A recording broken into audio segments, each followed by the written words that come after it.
বড়ই গাছ হ্যাঁ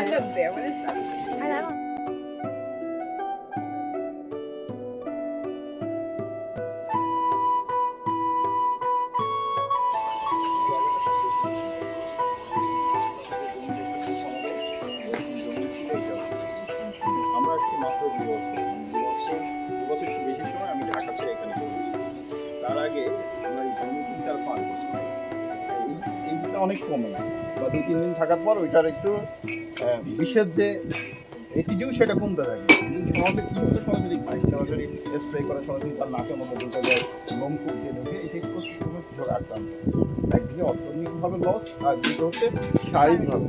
তো আমরা এটা নিয়ে ভাবতেছিলাম যে এইগুলো থেকে কী করে আসলে কৃষকদেরকে বের করা যায়, মানে আমরা যেসব পরিবার থেকে আছি সেসব পরিবারকে কীভাবে বের করতে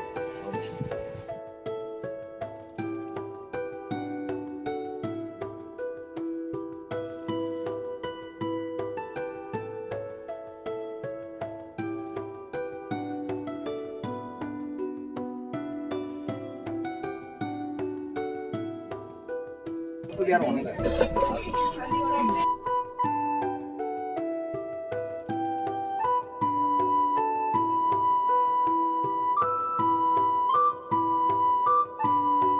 তুলসী এবং মধু, মধু সম্পর্কে তো আপনাদের ধারণা আছে?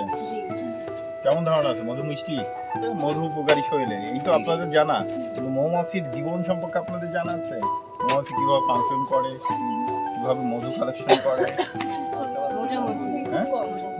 আপনারা যে ওই যে পাতার সাথে যতটুকু মধু লাগাই নিয়েছেন না, যতটুকু মধু আপনারা খাইলেন পাতার সাথে লাগাই, এই মধু কালেকশন করতে একটা মৌমাছি পুরো জীবন লাগে। কি চালের ভাত ছিল?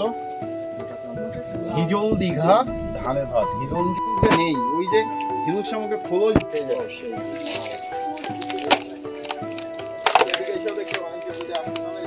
গোবর দেওয়া হয়।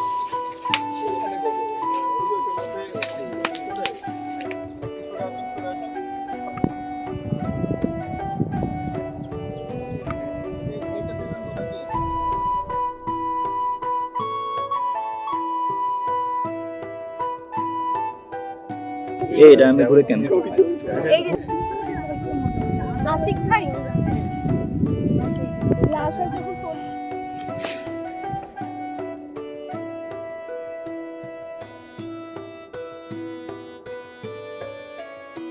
উঠে গেছে আমরা একটা অংশ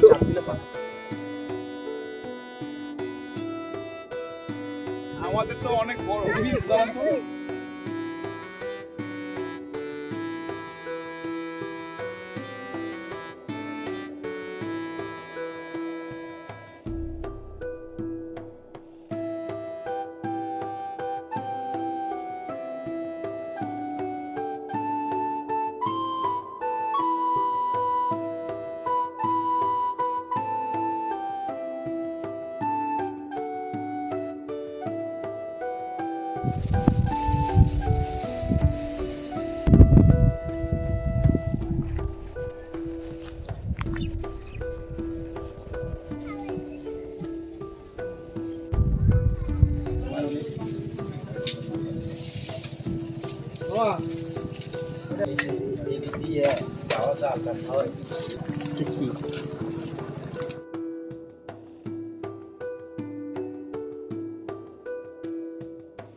কীটনাশক আমরা সবজি